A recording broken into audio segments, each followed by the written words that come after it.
We are on and popping. Shalom. Shalom. It's your brothers from the GMS Columbus, Ohio branch. Coming back again with another Friday class sit down. And before we begin, we're going to give all glory and praises to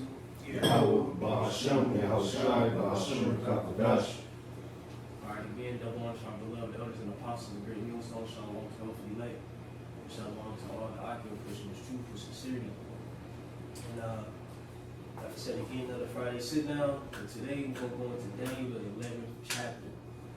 Now if you know, it's a huge chapter. I mean, tons and tons of history, and events. Pretty much when you go into the gist of it. Did Jake look up the Assyrian Wars? Yeah, I got it. Just so we get, just a quick,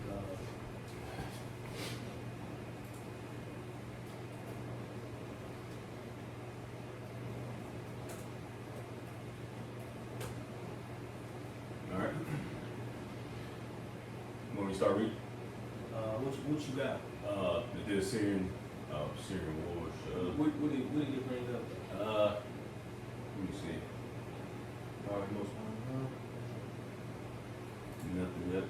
I got something on the Wikipedia says. It says Syrian, right? Yeah. The Syrian Wars was a series of 6 wars between the Seleucid Empire Yup. and the Ptolemaic Kingdom of Egypt, successor states to Alexander the Great's empire Yup. during the 3rd and 2nd century BC over the region that is called Syria, one of the few avenues into Egypt. You keep going, or? You see Ooh. anything? Yeah, they mentioned the scriptures. These conflicts drained the material and manpower of both parties and led their destruction and conquest by Rome and Parthia, is how I pronounce it. They are briefly mentioned in the biblical books of the Maccabees. No, right. Because ultimately when you dive into these, dive into this chapter was already fulfilled. Daniel 11th chapter, dealing with these Assyrian wars. All right, like I said, the Ptolemaic Kingdom and the Seleucid Empire. All right, but let's get Daniel 11 verse 1. And like I said, this may be a couple week class, a few week class. Still figuring out through the Spirit. So I want you could go in depth. Really, each verse is a lesson. In itself. But through the Spirit, I'm gonna try my best to bridge things and Lord's will throughout a period of time. If I do bridge things and shorten things up, try to go in depth on my own time. But we're just gonna tackle this. A lot of it is really review. All right. But you gotta tap into the history a little further to understand, the Syrian wars, the conflicts, so on and so forth, as we get further into the chapter. So Jay got it. So Daniel 11, at the top it says, also I, in the first year of Darius the Mede, even I stood to confirm and to strengthen him. Right, so now, again, we understand that this Darius, all right, speaking of Astyages, all right, the secular history, all right, we read about, real quick, Jay just get that Bell and the Dragon, first chapter. All right, and pretty much, when you deal with Astyages, okay, he was the king of the Medes, all right, firstly, all right, and then, his successor, which would be his grandson, Cyrus the Great, ultimately conquered, him, through rebellion and the Babylonian Empire as well, okay, but in that, Cyrus set him up over the province or the realm of Babylon at that time, okay? This is Bell and the Dragon, the first verse. And the king Astyages was gathered to his fathers, and Cyrus of Persia received his kingdom. Right, he received it. All right, so he pretty much inherited back what he gave. You see, you got it, bro. Verse 2. Verse 2. And real quick, Salaki, I'm trying my best to bridge it, but I just got it, bro. Just a little bit. All right. Just a little bit. Real quick, can Jake go on Wikipedia type in. Kill motherfucker. This phone's up there.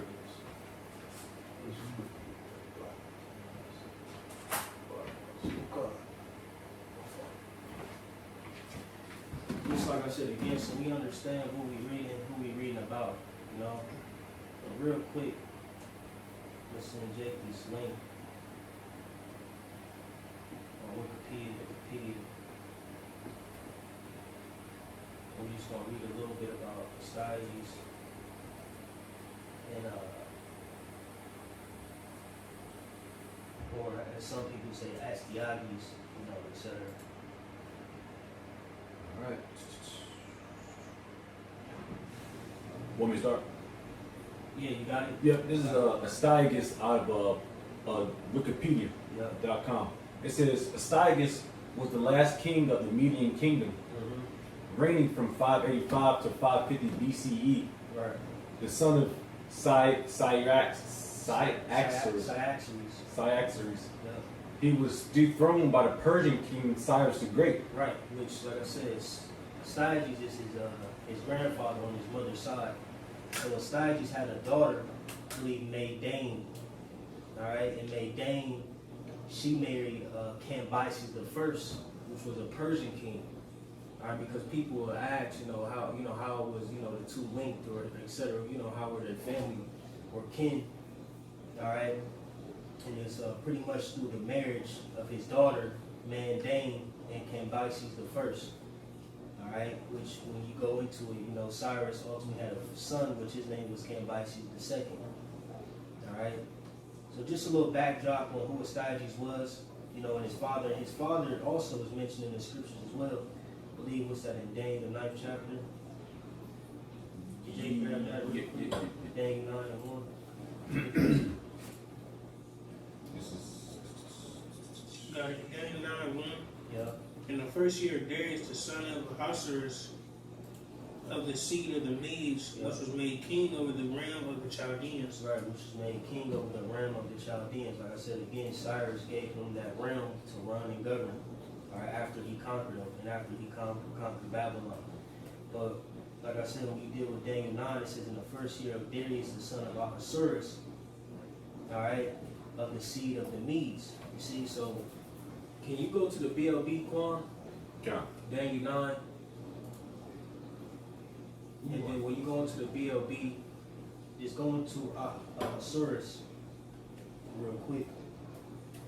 Because that name is written, I believe, 3 times for 3 different kings, who were written about in the scriptures. Which one again? Daniel's 9:1, or maybe on the dictionaries. Let me see. Yeah, go to dictionaries. You know how to get there? Not. Just click the verse, Yep. and it Okay. should say dictionaries. You're not too familiar on the computer side. Like, Yep. Got it. All and right. then go to Ahasuerus and just read the first verse. All right. Or So, the first few columns. yep. Ahasuerus. There are 3 kings designated by this name in Scripture. Yep. The father of Darius the Mede, mentioned in Daniel, the 9th chapter, 1st verse. This was probably Cyaxares. I can't pronounce it. Cyaxares the first, known by this name in profane history. The king of Media and the conqueror of Nineveh. So that's how we know Darius the Mede is who? Astyages in the scriptures. All right. Well, his secular name. Mhm. That's how we know that's who that's talking about. All right. And let me see. Yeah, read the second column too. Yep. The king mentioned in Ezra 4 and 6 probably. And then let me say this too. When you're dealing with the history, it's very vast. All right. And like the scriptures say, study to show thyself approved. Ultimately, our ultimate tool is the scriptures. And we use the scholars, different historians, etc., to link these things with the scriptures. But always remember, man, we go first and foremost with what the scriptures say, because history has been tainted. Records have been lost. So it's a lot of you know, things that we have to bridge and, you know, piece together to the best of our ability, and what the Heavenly Father, Dear Yahweh Shai, has allowed us to use and gain throughout the years, you know. Just want to throw that out there for the viewers. But you got it, the second column. Second column, Ahasuerus. The king mentioned in Ezra 4:6, probably the Cambyses of profane history, the son of and successor of Cyrus around BC 529. Wow. And that's pretty much it. Then we did the third column All right. later, so just keep that as a little bookmark or something. Gotcha.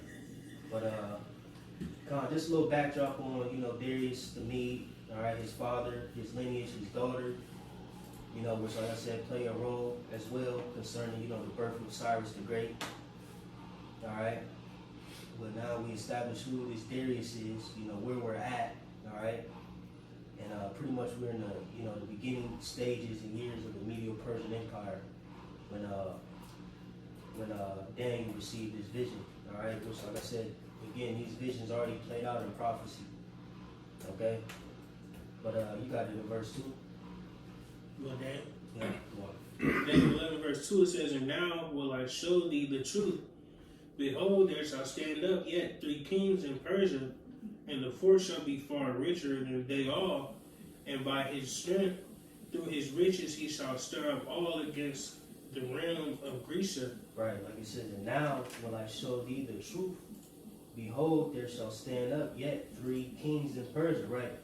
And the 3 kings is going into Cambyses, the second, which is the son of Darius, the son of Cyrus the Great, Bardia, which is also the son of Cyrus the Great, and Darius the Great, all right? And Lord's will, we just get a brief history on those 3 men. And then going into the fourth one, we're going into Xerxes, all right? Which also was noted and written as Ahasuerus in the scriptures as well. But real quick, just get a quick Wikipedia on these 3 men, Lord willing. And we're going to start with Cambyses. Say, they want, you know how to spell it? It may mention it, but, Yeah, it may mention, that's why I'm trying to look. but I could just spell it for you real quick. Alright. Cambyses, Cambyses, the second.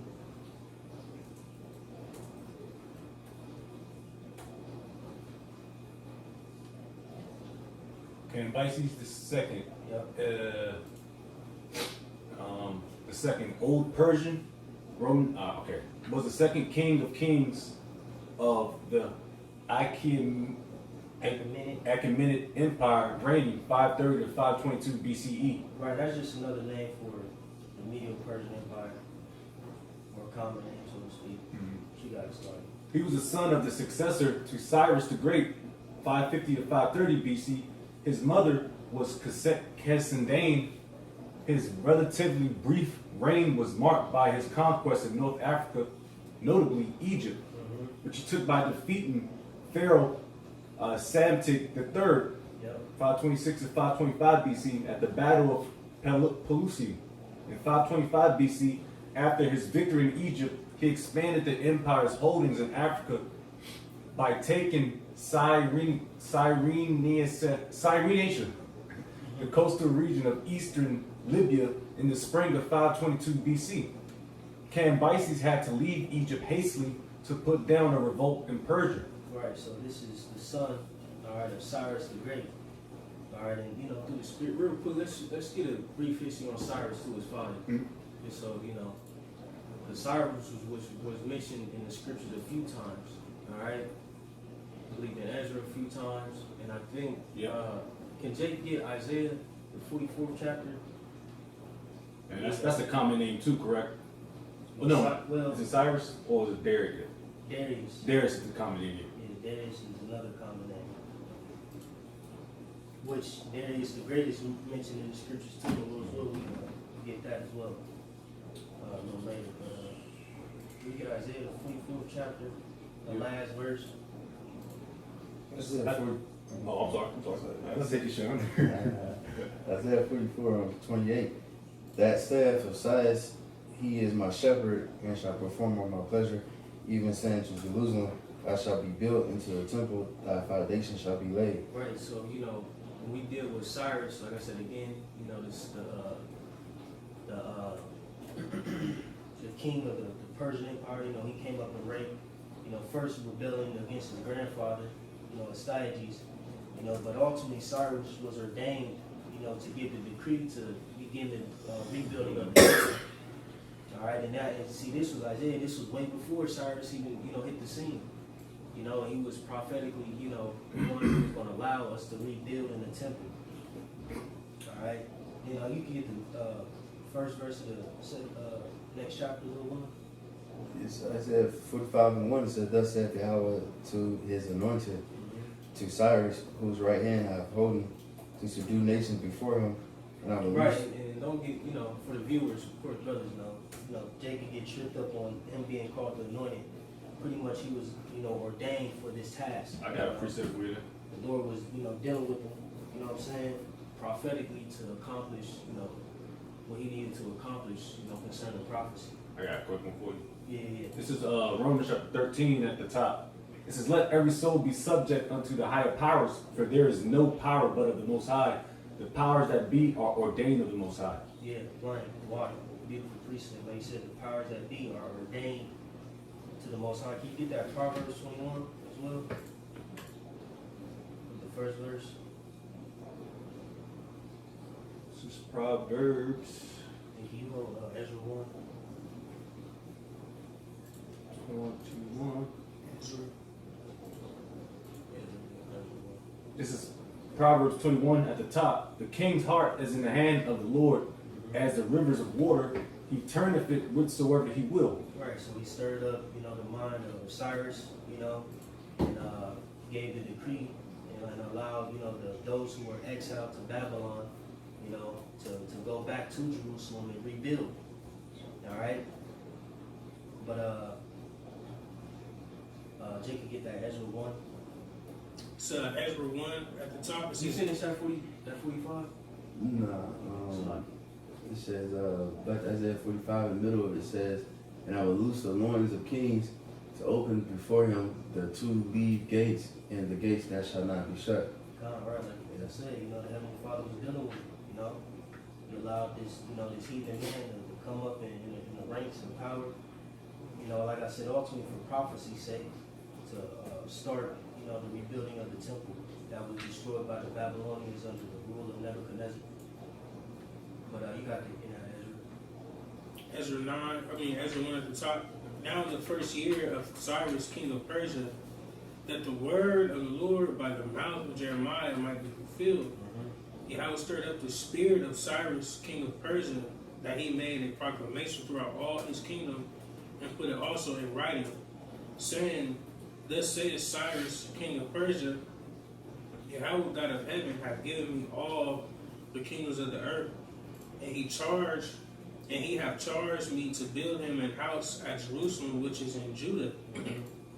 Who is there among you all of his people?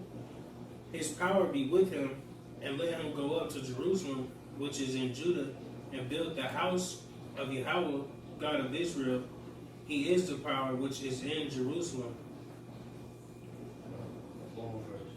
And whosoever remaineth in any place where he sojourneth, let the men of his place help him with silver and with gold and with goods and with beasts, beside the free will offering of the house of the Most High that is in Jerusalem. God, right. So like I said again, Cyrus, he played a pivotal role, in the rebuilding of the temple, And you could just stop there. Well, I may tap back into it, but that's pretty much the premise. Real quick, matter of fact, jump to verse 7.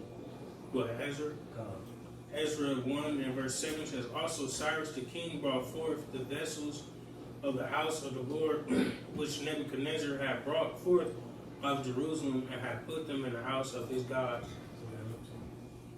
And then Salaki, jump to the second chapter, the first 2 verses. Ezra 2 at the top says, now these are the children of the province that went up out of the captivity of those which had been carried away, whom Nebuchadnezzar, the king of Babylon, had carried away unto Babylon.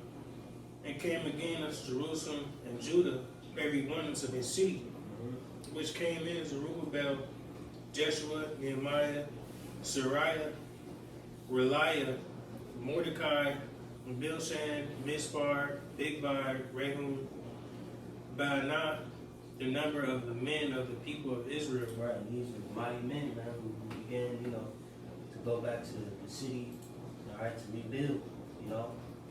But that's the point of that. And Jake still got that Yep, yes, sir. that Cyrus the Great Wikipedia, which ultimately he's, you know, Cyrus the Second. I believe he's named after his grandfather as well, All right. if I'm not mistaken. Back at it. Cyrus II of Persia, 600 to 530 BC, commonly known as Cyrus the Great, was the founder of the Achaemenid. Did we already read that? Nah, Oh, it's the yeah, same, pretty much. Yeah. Achaemenid. Achaemenid Empire, hailing from Persia, he brought the Achaemenid dynasty to power by defeating the Median Empire and embracing all of the previous civilized states of the ancient Near East. Right, like I said, he took down his grandfather, Astyages, first. You got it. Of the ancient Near East, expanding vastly across most of the West Asia and much of Central Asia to create what would soon become the largest empire in history at the time. The Achaemenid Empire's greatest territorial extent was achieved under Darius the Great, whose rule stretched from southeast Europe and the west to the Indus Valley in the east. Right, and you see, that's, you know, with that, you know, like you said, they expanded Darius the Great. You know, then you deal with, you know, how the Greeks got involved, you know, with this conflict as well. Like I said, in that Daniel 11, talking about the fourth king, he stirred up the spirit of the Grecians, roughly paraphrasing. You know, and you know the acts of Darius. I just got the map. I'm just gonna. Yeah, that's the spirit, because I was gonna find that joint. Yeah, cool. The water. So it's empire kind of. Yeah, so it was a large empire. You know, very huge, man. Yeah, motherfucker, huge. Nice. Darius, huge. Darius the Great. Crazy. You know, he forwarded the kingdom as well in his reign. You know, which he had a controversial, you know, way he got into power, but you know he tapped into some of that as well. But let me see.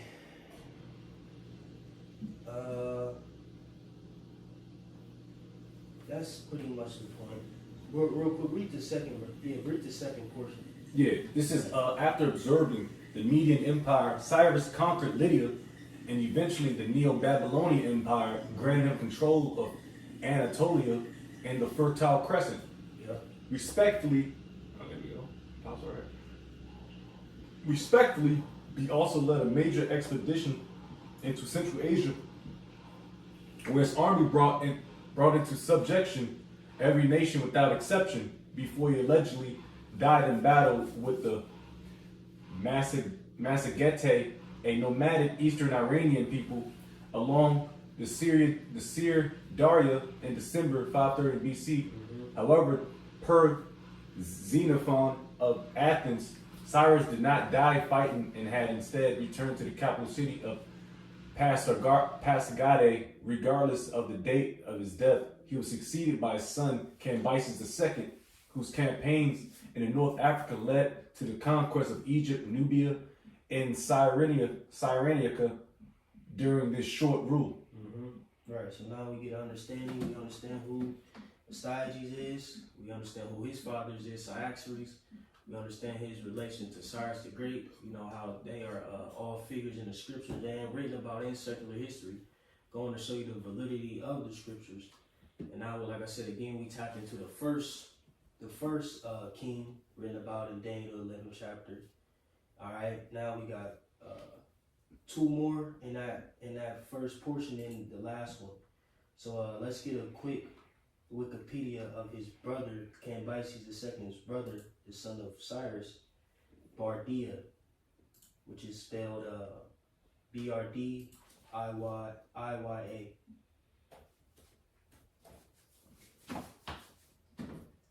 Which, you know, another name for him is Smerdis. That's not popping up. I'm gonna go. Bardia, Brdiyah, Yeah, it's not popping up. It's popping up, Bardaya. popping up Britney Spears and shit. Or type in Smears. I got it. I got it. Let me get this real quick. It's Bardia. I'm not gonna use that. Bardia or Smerdis. It's Old Persian. All right. It says possibly died 522 BCE. Also named as Tani Oxyrus, Old Persian, by Ctesias, was the son of Cyrus the Great and the younger brother of Cambyses II. Both Persian kings. There are sharply divided views on his life. Bardia either ruled the Achaemenid Empire for a few months in 522 BCE, or was impersonated by a magus called Guamata, Yep. whose name is given by these damn names. Yes. Ctesias. So like, I just looked at where magus is just pretty much goes into a priest. Yeah, You know what I'm saying? My fault. Wow, yeah, it is. I like Wikipedia. Yeah, shit fire. They still rolling. Yeah. I thought them niggas wanted money and shit. You can donate $5. Yeah. Nigga. I'm just gonna show pictures and shit every once in a while. Yeah, Just yeah. pictures The of Magus people, the priest niggas. Yeah, man. So we get a visual, you know. Shit, next class, Lord's will. I'm gonna pop it up on one of these screens, so we don't have to. Can you do that? God. Lord's will, because it's a lot of information. It's given by Yeah, Ctesias. again, you know, for the learner, the listener, go into it for yourself. You know, whoever received this video watching, you know, like the scripture says, study to show that yourself approved. When we go into Acts the 17th chapter, it acknowledges the church of Berea, who searched out the scriptures. You know, so sometimes you dive into it, man. Sometimes you get you a little young, and just go down that rabbit hole. You know what I'm saying? Late night. Under your covers, you know what I'm saying? Mm-hmm. You just, and then it be fire after a while. Sometimes it be burdensome to the flesh, but then you be like, shit. Yeah. Start connecting the dots, like, oh, Yeah. fuck. Yeah. Oh, man, that shit's crazy. Yeah. And like I said, it just helps, prove the validity of the scriptures further. And that's a faith booster. Mm-hmm. A lot of people say, oh, no, this, like people say Darius to me is a fictional dude. You know what I'm saying? Mm-hmm. But you see how we just linked him to Astyages, which his father, Ahasuerus, was mentioned in the scriptures as well as Cyaxares. So who was that Darius? It was Astyages. See? But That's why with some scriptures when they was talking about they was talking about the Messiah. It says they sought diligently seeking who this is. So brothers in the ancient world, they getting different scriptures, putting it together, going to that rabbit hole. Oh shit, connecting dots. right. Like just think about like how we connect Yahweh Shai to the Passover, to the scapegoat, to the temple. Like they had to really sit down. Like, oh, you know what I'm talking about? Like, how we did last class, the fiery serpent. You know what I'm saying? Like that's a lot. Like you feel me? Yeah. It's just never ending. Rakataya, Bashima Shah. Yeah, come on. Some brothers have got that gift, but honestly, like the bro always say, to go into this deep dive in history, which I already did a lesson on this about just focusing on prophecy, but we still gotta cross our T's and dot our I's. You know what I mean? Because you just focus on the four kingdoms, and that kind of pretty much sums it all up. And then you got the revival of the Roman Empire. That's pretty much it. I mean, not it, but Daniel and Revelations is what it's talking about, man. Right. And it's a lot of history there. Because like to be honest, we're satiated with what we know in God, just having the faith. You know what I'm saying? So it's like, we tap into these things. I wouldn't say that are outside the scriptures, but in a different portion of the scriptures. But to be honest, Jake be satiated with just knowing the names. You know what I'm saying? And being believers. Yeah. But for edification's sake, etc. Being prophets, being teachers. It's just what we gotta do. We gotta sacrifice our time and energy, and preach to the choir, man. That's right. Priest of the church. But it's some more than that. It's like one more last portion. Yep. Person by Magus called Guamado, which Magus, like the bro said, goes into priest, whose name is given by Stesius as these bitch ass names. Dates. The dates. I can't read the date. Ancient Greek until he was toppled by Darius the Great. Right. So Bardia, the brother of Cambyses, the second son of Cyrus. Once Cambyses died, I believe. Did we read all the way through with Cambyses? I think we didn't get to his death. I believe he died from a fleshly infection. He succumbed to, and his brother Bardia was, came up in his stead. All right. So now we got a brief history on these, these few men. All right. Like I said, the first king will be Cambyses the second. The second is Bardia. And now we can grab a brief overview of the third king, which is Darius the Great. All right. Real quick, listen, Cambyses. Yeah, like you said, he pretty much got a thigh wound and then he got sickness from that. And died 3 weeks later. That's kind. Yeah, I like this. Hey, Lil Willin, I ain't gonna lie. When I think when a brother be on the Wikipedia, I think 2 brothers should be on it. So like, one brother can read and the other one can like look up the other little small things. You know what I'm saying? Just to add points.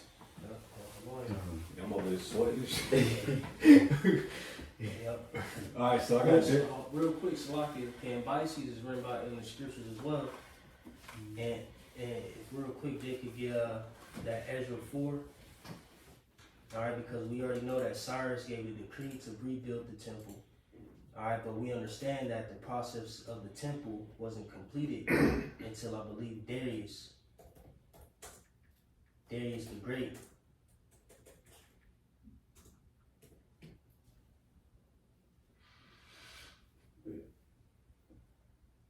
Ezra 4 and Salakia. What's it? I think you could start at like 4. Yeah, 4. Ezra 4 and 4. You guys, count that yet, my fault. Yeah, I got it. Oh, count. Ezra 4 verse 4. It says, "Then the people of the land weakened the hands of the people of Judah and troubled them in building." Right, so we understand that those people of the land, we're talking about the heathen, that were ultimately swapped, for the northern tribes, during the time of, the Assyrian Empire. Right, they took the northern tribes captives and, put heathens in their lands. And you got it, bro.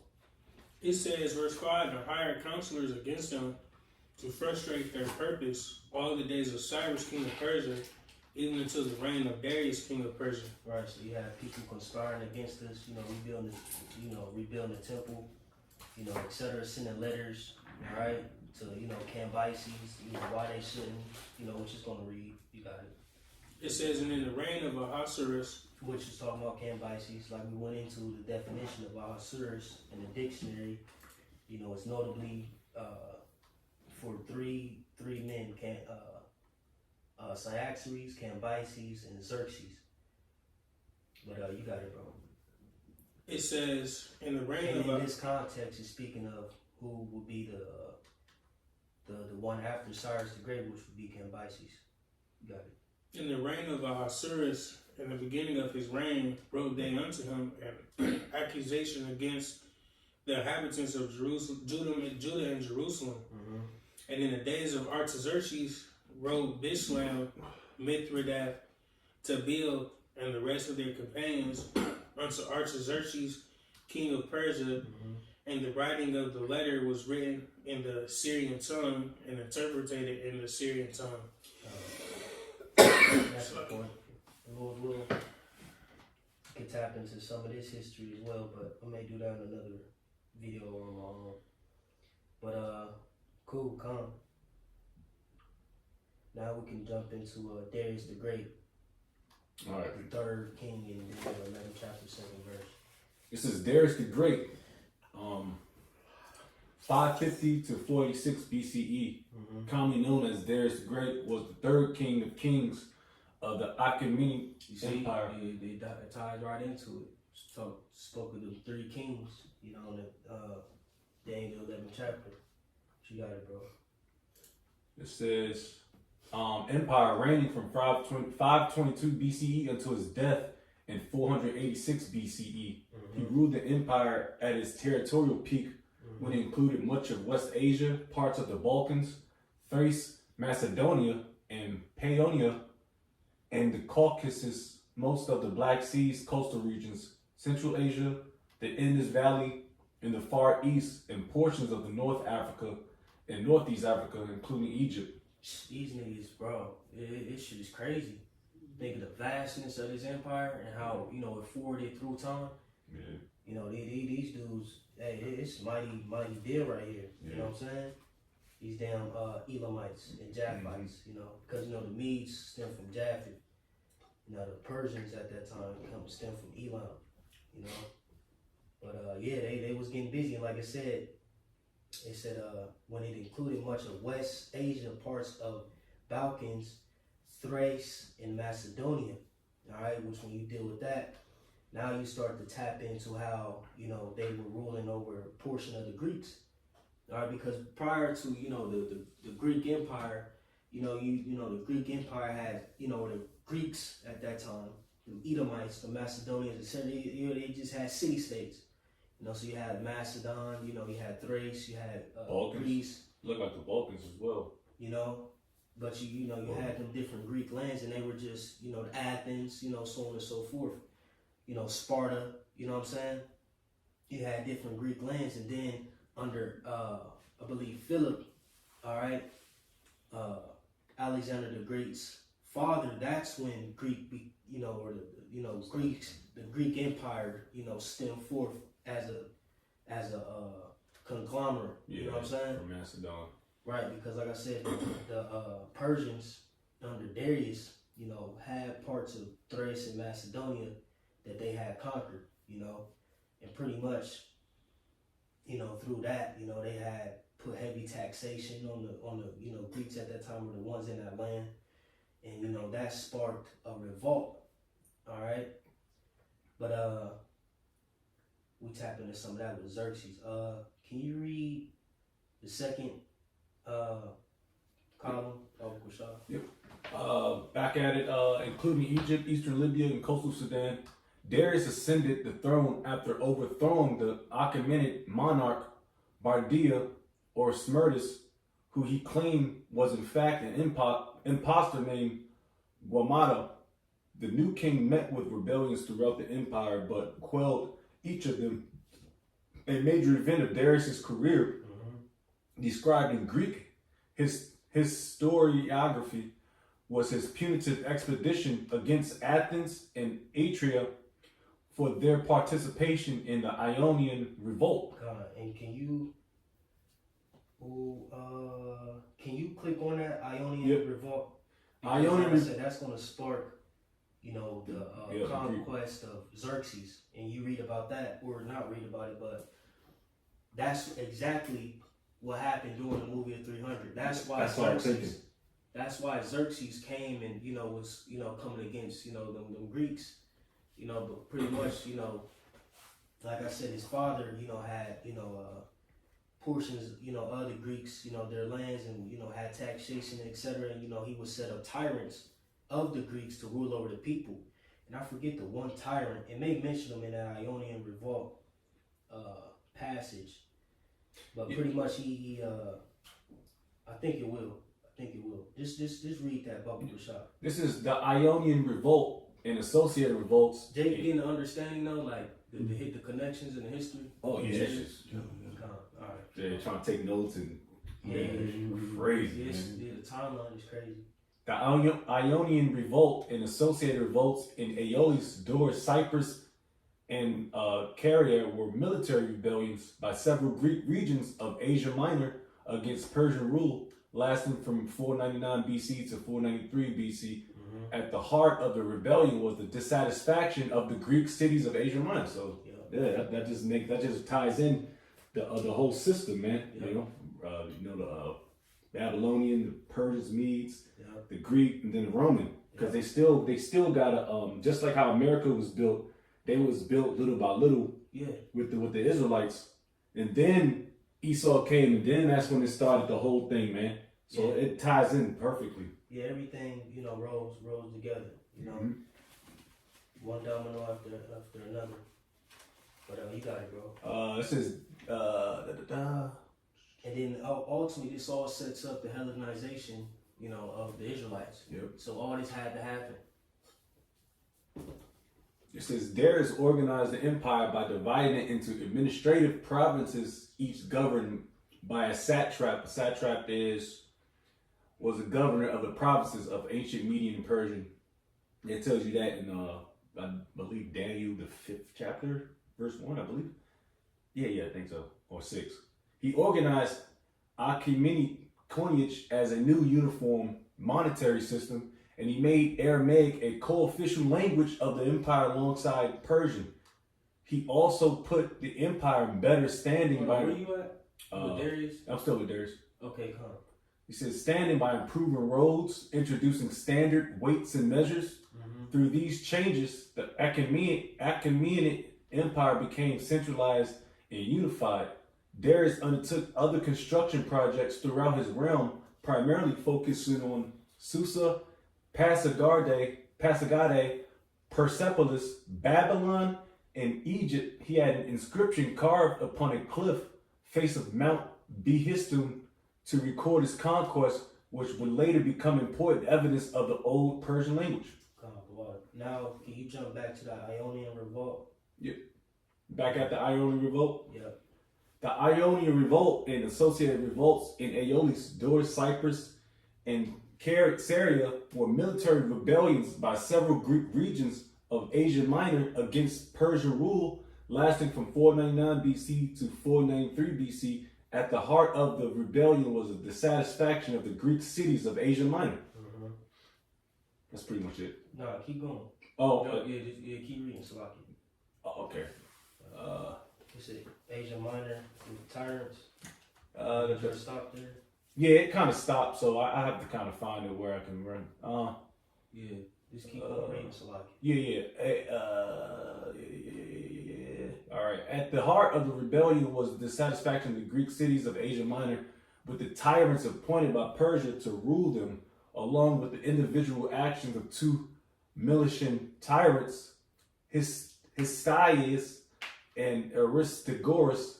The cities of Iona had been conquered by Persia around 540 BC, and thereafter were ruled by native tyrants nominated by the Persian satrap in Sardis. In 499 BC, the tyrants of Miletus, Aristogoras, launched a joint expedition with the Persian satrap Artaphernes to conquer Naxos in an attempt to bolster his position. The mission was a debacle, and sensing his imminent removal as tyrant, Aristogoras chose to incite the whole of Iona into rebellion against the Persian king Darius the Great. Right, so this man, Aristogoras, like you said, he launched a joint expedition with the Persian satrap Artaphernes to conquer Naxos. All right, and pretty much Naxos, like I said, is a Greek island belonging to the Cyclades Islands group. All right, so pretty much he devised a plan to conquer this land, and it didn't go well. So once they figured out all that, like I said, the mission was a debacle. And sensing his immediate removal as tyrant, so he knew, like, man, fuck, I done fucked up, I'm about to lose my rank, my position. I'm gonna just say fuck it. And like it says Aristogoras chose to incite the whole of Ionia into rebellion against the Persian king Darius the Great. So the Ionian revolt, stemmed forth. You see, and like I said, that rolls into what's going to happen with Xerxes. So if you can, read the second column, Babu Bashar, if you don't mind. All right, in 498 BC, supported by troops from Athens and Eretria, the Ionians marched on captured and burnt Sardis. However, on their return journey to Ionia, they were followed by Persian troops and decisively beaten at the Battle of Ephesus. Ephesus took place in 498 BC between Persian and Greek forces. All right. This campaign was the only offensive action by the Ionians, who subsequently went on the defensive. The Persians responded in 497 BC with three-pronged attack aimed at recapturing the outlying areas of the rebellion, but the spread of the revolt to Caria or Syria meant that the largest army under Darius relocated there. That's probably a misspell. Yeah, God. That's a misspell. While initially campaigning successfully in Caria, this army was annihilated in an ambush at the Battle of Pedasus. This battle had started a stalemate for the rest of 496 BC to 495 BC. Want me to keep going? Yeah, Baba for sure. Yeah, by 494 BC, the Persian army and navy had regrouped, and they made straight for the epicenter of the rebellion at Miletus. The Ionian fleet sought to defend Miletus by sea, but was decisively beaten at the Battle of Lade after the defection of the Samians, Samos in Greek, island in the eastern Aegean Sea. Since Miletus was then besieged, captured, and its population was brought under Persian rule, where am I? Double defeat back again. All right. This double defeat effectively ended the revolt, and the Carians surrendered to the Persian as a rule. The Persians spent 493 BC reducing the cities along the west coast that still held out against them before finally imposing a peace settlement on Iona, which was generally considered to be both just and fair. I do have to make a quick point. Yeah.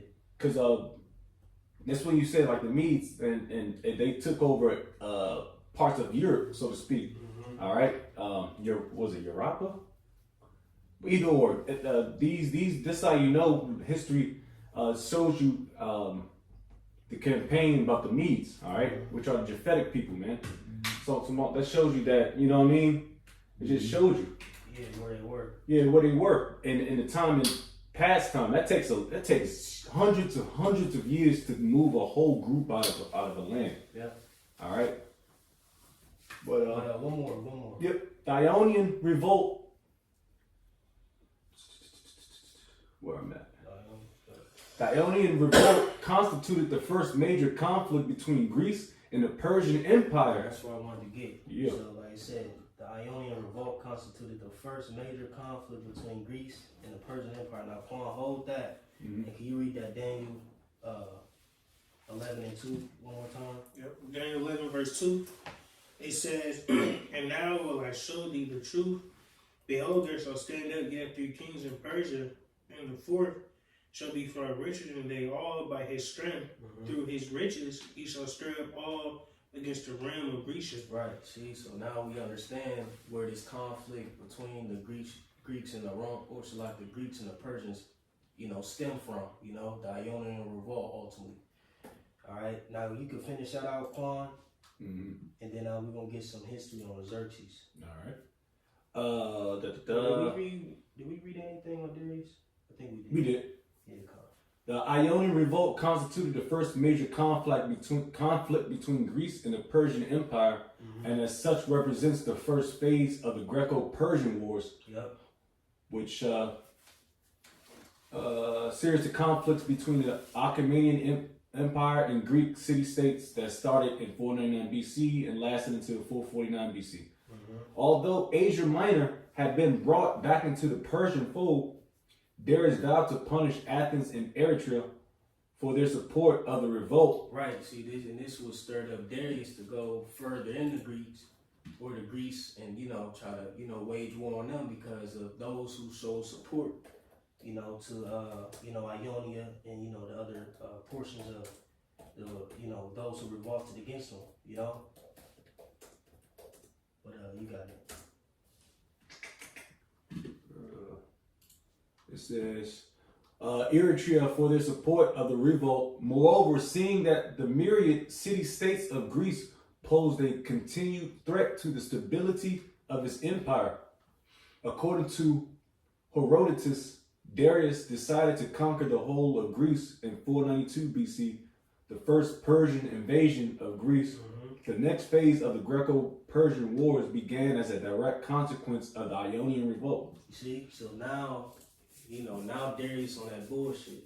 Now he's like, all right, I'm about to try to take over all of Greece. You know what I'm saying? And then real quick, look up the death of Darius the Great, because that's going to play a pivotal role as well.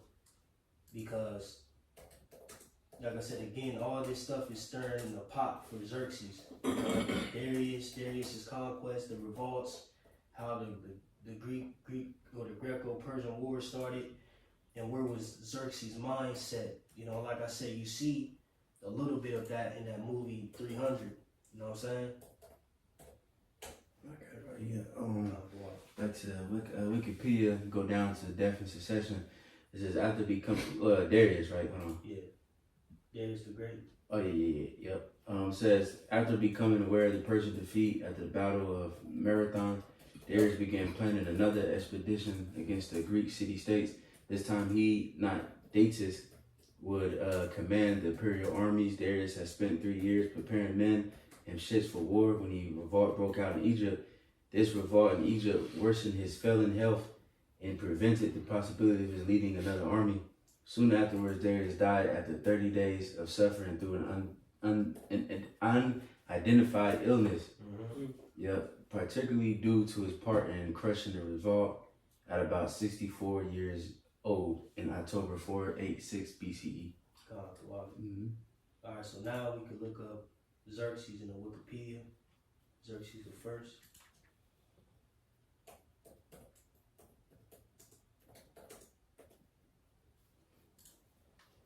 All right, this is Xerxes, 518 to 465 BC, commonly known as Xerxes the Great, was a Persian ruler. And just so you know, he ain't look like that nigga in the movie, man. Yeah. That's the spirit. I was just about to say that. Nah. I'm gonna show the picture. Smack. Yeah, bald headed and shit.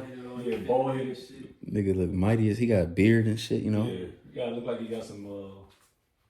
Yeah, he was mighty. Yeah. Men had beards then, man. I don't, this new age shit with the U.S. and all that shit. Nah, men and warriors had beards. Yeah. Kings had beards.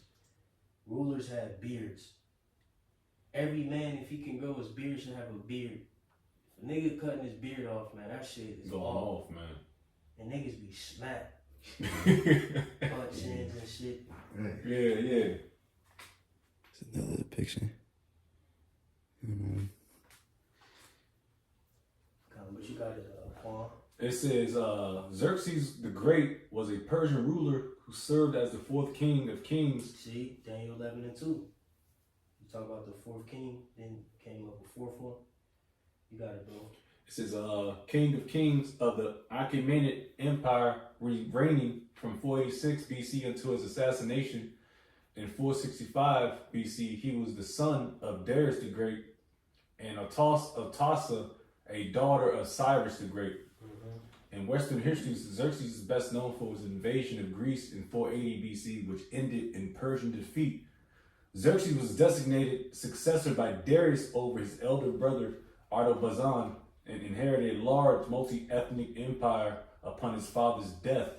He consolidated his power by crushing revolts in Egypt and Babylon and renewed his father's campaign to subjugate Greece. Right, and just real quick, just to note, because we're dealing with this timeline and these different, lineages, etc.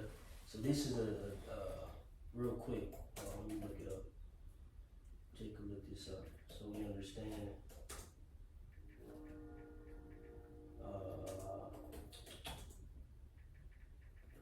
Let me see. So Jake could see, let's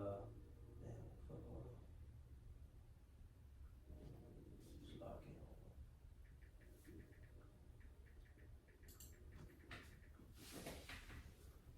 I'm about to see this,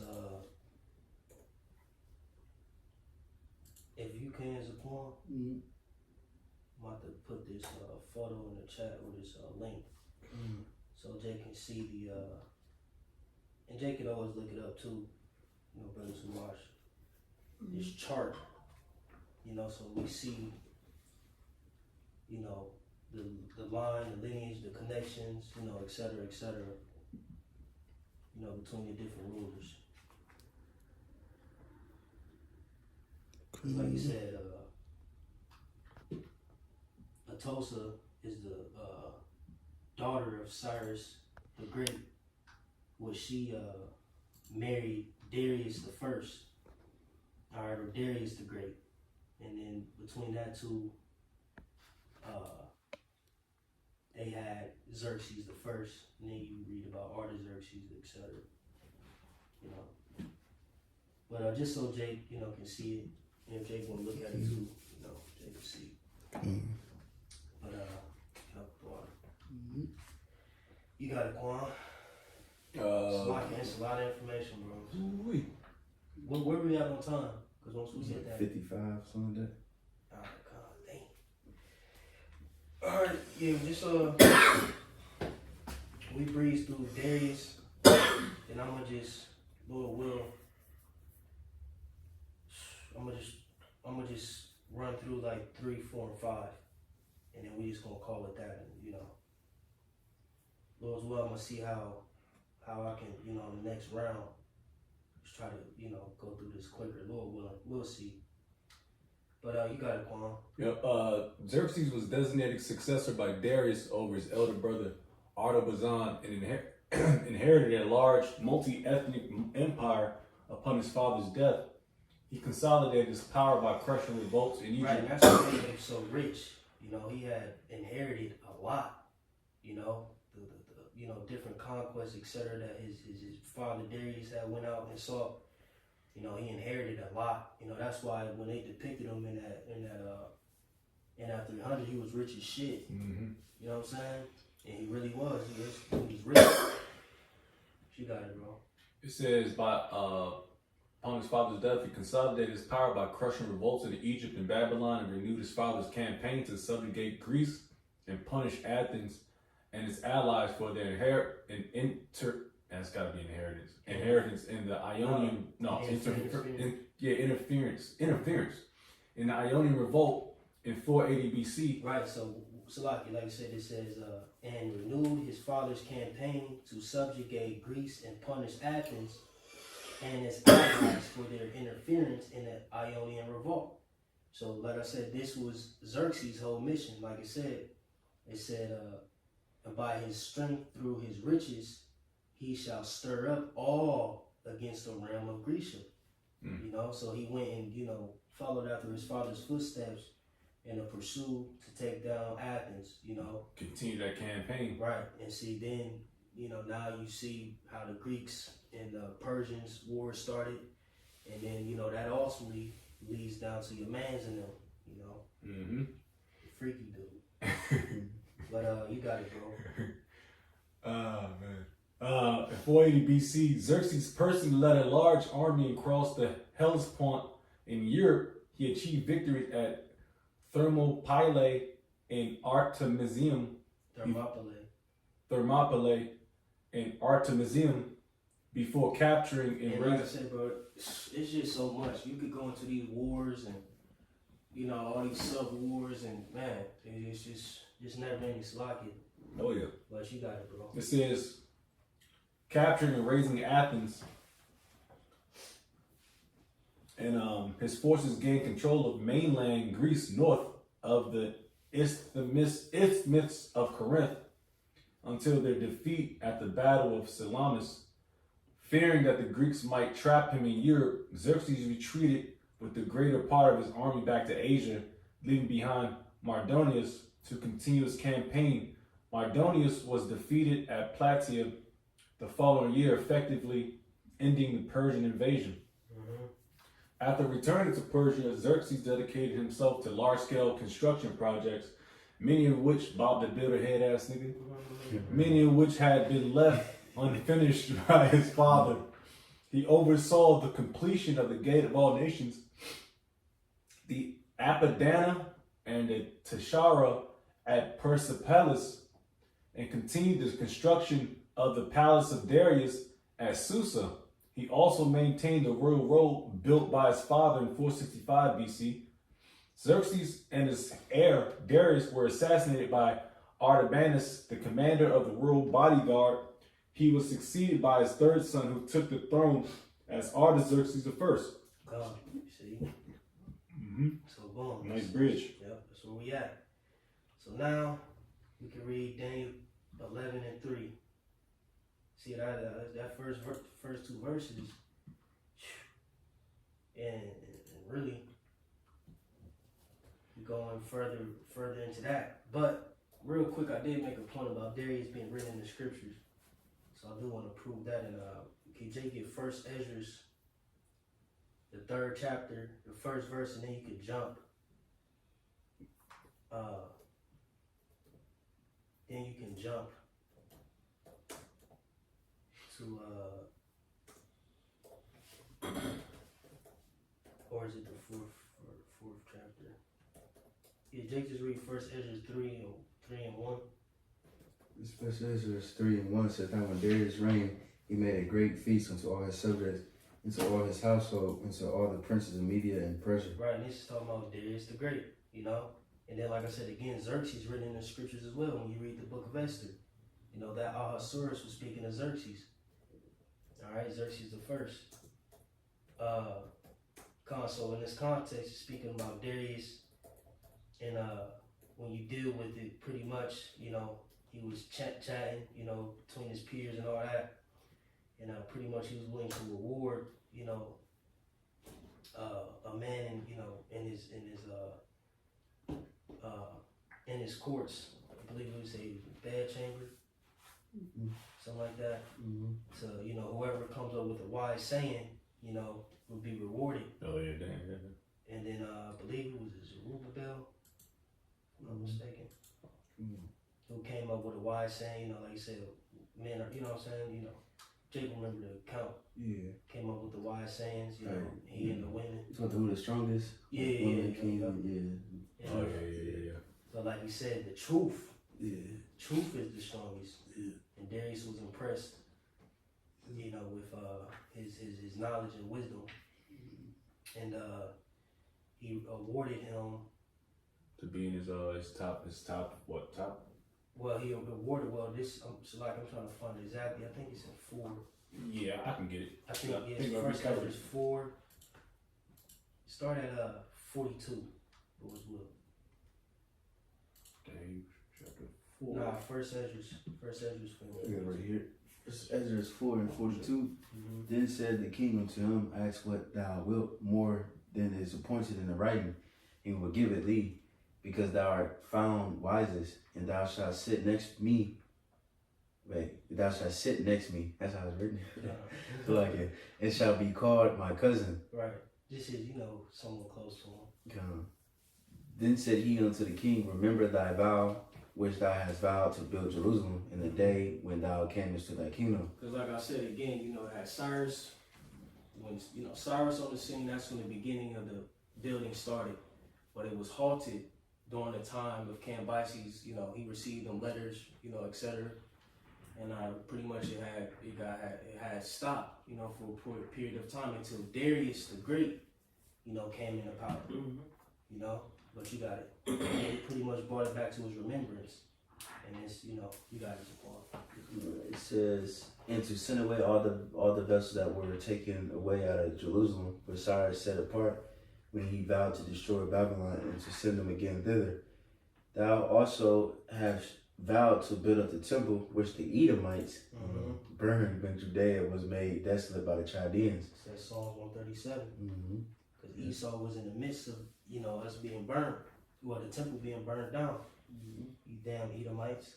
It says, "And now, O Lord King, O Lord the King, this is that which I require, and which I desire thee, and this is the princely liberty proceeding from thyself. I desire therefore that thou make good thy vow, and the performance whereof with thine own mouth thou hast vowed to the King of heaven. Then Darius the king stood up and kissed him and wrote letters for him Yeah, until. like I said, you gotta think again. These dudes are rich. Mhm, This dude had money on him. You know what I'm talking about? mhm, So you know him funding it and all that. It was Nathan really. You know what I'm saying? mhm. You got it. It says Kism wrote letters for him unto the treasurers and lieutenants and captains and governors that they should safely convert all their way, both him and all those that go up with him to build Jerusalem. Mm-hmm. He wrote letters also to the lieutenants that were in Syria and Phoenix.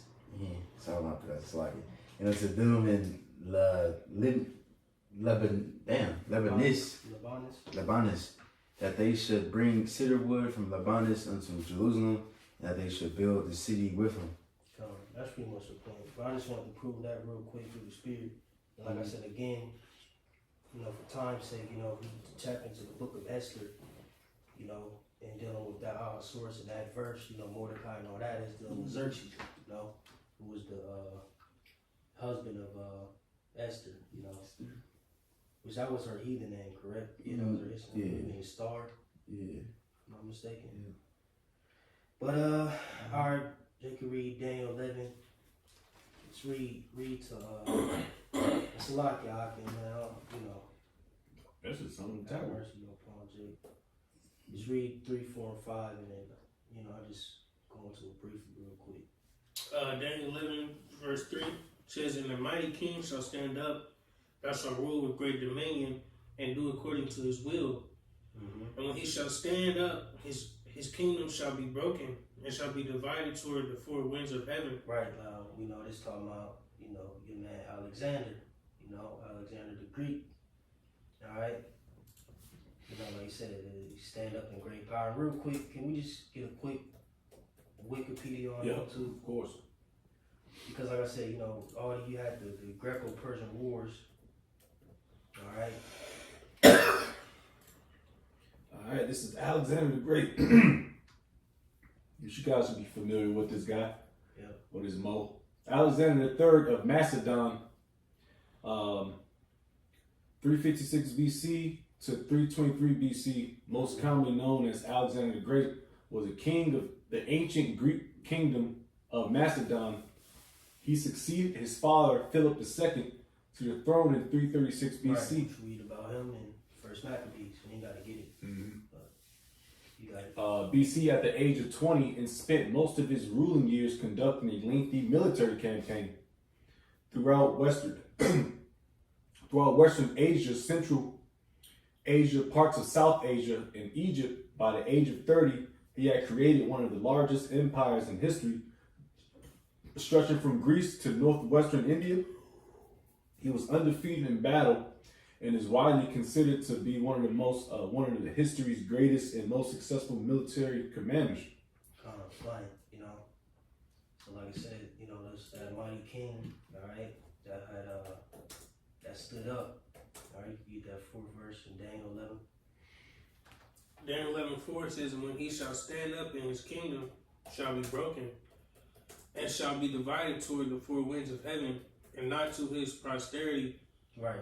If you know, he said his kingdom was broken, going into, you know, him dying early, you know, disease. And like it said, it shall be divided toward the four winds of heaven.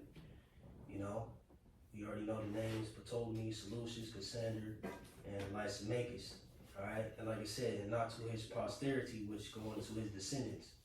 You know, he didn't have a son or, you know, of course not a daughter to inherit, you know, his kingdom, so he gave it to his contemporaries. You know, you got it. It says, "Nor according to his dominion which he ruled, for his kingdom shall be plucked up, even for others beside those. And the king of the south shall be strong, and one of his princes, and he shall be strong above him and have dominion. His dominion shall be a great dominion." Right, so, you know, dealing with the 5th verse, you know, that's pretty much tapping into, believe Ptolemy. All right, he, like I said, Oh, yeah. he, like I said, and the king of the south shall be strong, which is going into the Ptolemaic dynasty beginning. All right, which, you know, Ptolemy, he ruled in Egypt. All right. And that's, yeah. And like it said, and he shall be strong above. It says, and he shall be strong above him and have dominion. His dominion shall be a great dominion. All right. And shit, pretty much.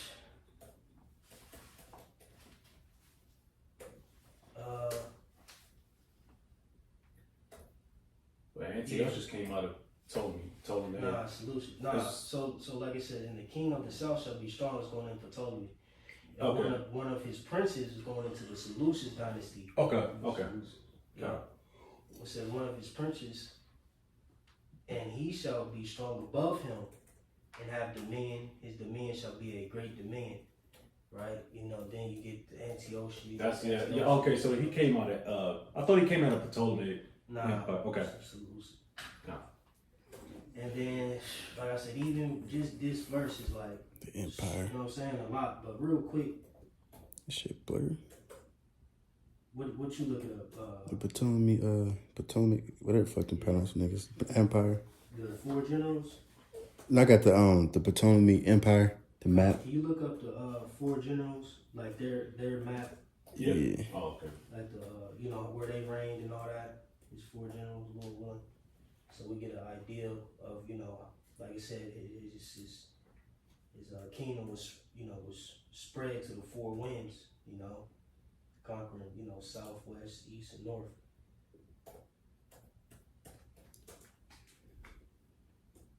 Hold on. I don't know, this shit blurry, man. Damn. How you got the picture right here.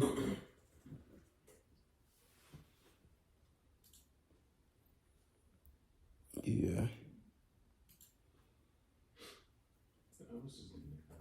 There you go. I got one right here.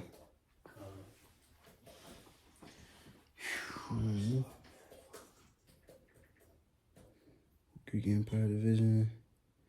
God damn. Yeah, it was going crazy. Damn, you might.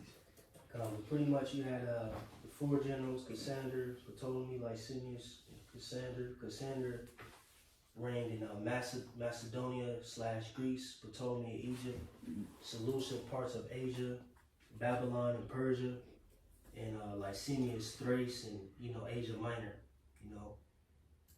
You find a picture? Yeah. Yeah, that's right. Sure. Who's south? Ptolemy. Oh, told me. King of the South. And Seleucid. They said King of the North, right? Yeah, Oh, okay. I believe.